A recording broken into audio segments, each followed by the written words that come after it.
Alright, quick anime review. I want to eat your pancreas. Hey yo, pass the tissues, bruh.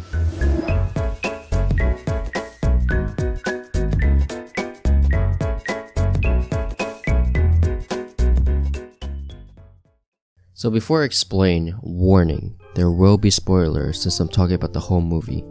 You have been warned. Anyway, in the beginning scene, it shows the funeral of the main character, Sakura Yamauchi, and puts emotional songs to get you, right in the feels. Now you might be asking, why would they do this? Why would they spoil the movie and tell us the ending of the whole thing? The style that they did is actually smart, and it's the best way to approach this. Like Romeo and Juliet did the same thing where they spoiled the ending of how both of them died, and you want to watch it through because we're curious of how it happened, like how did their deaths came upon and stuff. In this anime, we are curious of how she died, and the main male character, which has no name at the moment, was in the beginning scene and how he didn't attend the funeral but showed some care by being sad and gloomy in his room. Anyway, before I go any further, I want to introduce the characters of the anime. The two main protagonists are Sakura and quote-unquote Steve. I'm going to reveal his name later on because the anime doesn't want to show the main character's name. It wants to hide and make the people actually want to relate to him. So Steve is a loner that spends most of his time at the library. He isn't the most popular kid and tends to be all alone by himself. Sakura is the exact opposite and is this cheerful, energetic girl who loves to experience things with all of her friends and families and just make just good memories. One day, Steve goes to the hospital to get a checkup and he happens to stumble upon a book that was on a chair. He picks it up and reads a small section of it. Inside the book is a diary saying that the main person is going to die soon because she has pancreatic cancer and has only a few years to live. The diary owner is none other than Sakura, and she happens to find Steve reading it out in the open. Sakura asked Steve if he felt bad and was wondering if she would get the classic sympathy, but instead Steve just shrugs it off and says whatever. It's kind of her life and she has control of how she should live however she wants to, in a way is what he's trying to say. And Sakura finds that hilarious that it's not the typical answer of, "Oh, I feel so bad for you." She then wants to hang out with the unusual fellow from her school. The only promise that she wants him to keep is to not tell her friends so that they don't sound alarmed about the fact that she is going to die because of this cancer. And so she tags along with him constantly and spends the rest of her life with him. Not in that way. So Steve is confused on why she keeps tagging along with him and questions if she's even enjoying her life. She responds that just because she only has a few years to live doesn't mean that she has to do extravagantly major things. Sometimes even the simpler things in the world are already fun to her. They started having fun and experienced some cool memories together, such as eating food, going to the beach, just hanging out and honestly have a blast. Steve didn't even know, but at that time, Sakura was changing his life for the better and he was starting to become different. This is called character development and both of them change really drastically with each other. Much more different than a loner who is basically antisocial, reads books and goes to school. Or my life basically. So Steve and Sakura continue on their journey of fun and end up at a hotel together. They play more games, but it all turned downhill. As Steve was grabbing something for Sakura, he discovered that she had pills and drugs in her backpack, and he instantly knew. Sakura was putting on a mask and trying to cover up by being cheerful. In actuality, she was scared of dying, and she was scared of not knowing when she would die. Steve was shocked to know the truth and couldn't say anything, which was really sad. See, I'm telling you, this anime gets you in the feels. We thought she was overdosing on drugs or something, but it's cause she's scared of never knowing when she'll die. Anyway, fast forward, Koiko is one of those stubborn characters that is so goddamn annoying. Her and Takahiro, which I'll get to later. Koiko is Sakura's best friend and would tell her everything except about her illness, which I'm confused on why she wouldn't tell her best friend. But anyway, Koiko wants Steve to stay far away from her with his antisocial ass, I was like, damn, okay, bitch, you ain't cute one bit. But Steve knew that he wasn't gonna listen to her and knew the truth behind Sakura. Then Sakura invites Steve to his house and attempts to have pretend, intercourse with him, but instead leads him on and says she was joking.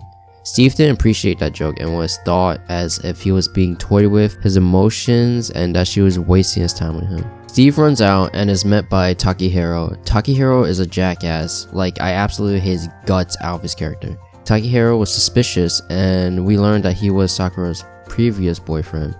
So he punched Steve by saying how that his previous boyfriend wouldn't take no for an answer.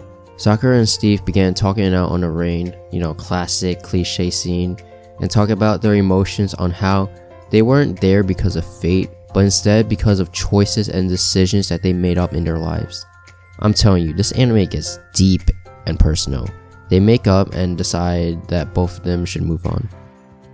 All of a sudden, Sakura had to go to the hospital to stay for a couple of days. The audience can most likely predict that I had to do something for pancreatic cancer. So Steve, being the gentleman, visits her during the hospital and he speaks some deep stuff such as like the purpose of being alive is with bondings with one another, such as friends and families and even strangers. Steve left, but soon after he got a text message that said Sakura had to stay at the hospital bed for 2 more weeks. Okay, we kinda know that if the hospital asks you to stay for 2 more weeks, something ain't right. So Steve quickly rushed and thought about confessing his love for her, but Sakura just took him to see the fireworks. They started talking about their emotions, and Sakura said that she was grateful that someone would care so deeply about her. They hugged it out and it was really heartwarming. So Sakura texted Steve saying that she was going to be discharged soon. Steve couldn't wait and he waited at the waiting spot. He texted her back saying, "I want to eat your pancreas." He waited for a long while until the closing time. Steve was wondering what was taking her so long, so he just went home and shrugged it off. However, as he arrived, he saw in the news that a high school girl had been stabbed and was killed. That high school girl was Sakura. Shocked from this, Steve couldn't even walk up the stairs to his room. He could barely fix out his emotions, and even I couldn't either. This part of the anime shocked me, and it got really emotional. I was pissed that the writers did that, but I knew it was either this or her death of pancreatic cancer. So he went to Sakura's funeral at her home to honor her death. As he was there, he asked Sakura's mom if he could read her diary that she kept called Living with Dying. When he read it, he actually uncovered secrets about emotions from one another. We learned that Steve's real name was actually Haruki, which from Japanese to English means spring tree. This relates to Sakura because spring trees and cherry blossoms, or sakuras, go one with each other. That's the meaning behind his name, and this is why the story didn't want to reveal it until after and make the readers think. That was really clever on their part. Haruki went and tried to become friends with Koiko no matter how hard it took. He obviously told her about Sakura's illness and was going to fulfill her wish of getting along better with Koiko. At first, they struggled and it didn't look like they were going to be friends at all. However, at the ending scene, which is after the credits, you have to watch it. The ending scene was fast forward 1 year ahead, and it showed Koiko and Haruki being actual friends with each other instead of actual strangers. They visit Sakura's grave and Haruki begins telling her all of his worries. It turns out that he changed and tried to be more like Sakura, even though it was hard and it was the effort was a lot, but we all knew it was worth it. He felt a breeze and knew it was Sakura calling out to him as a thank you for all of his efforts. Overview. Holy shit, that was good.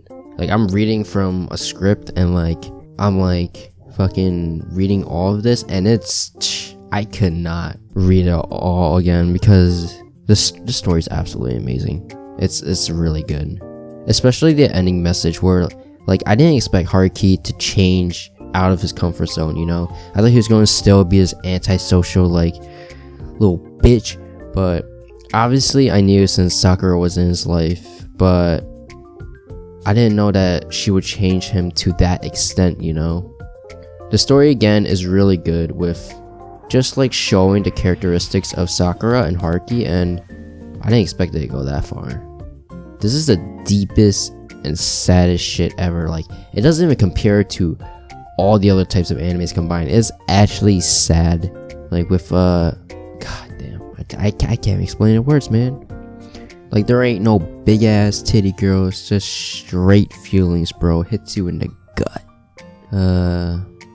Anyway, thank you again for checking out my channel. I promise I'll post more. Just be sure to comment and subscribe to my channel for more vids. Thank you.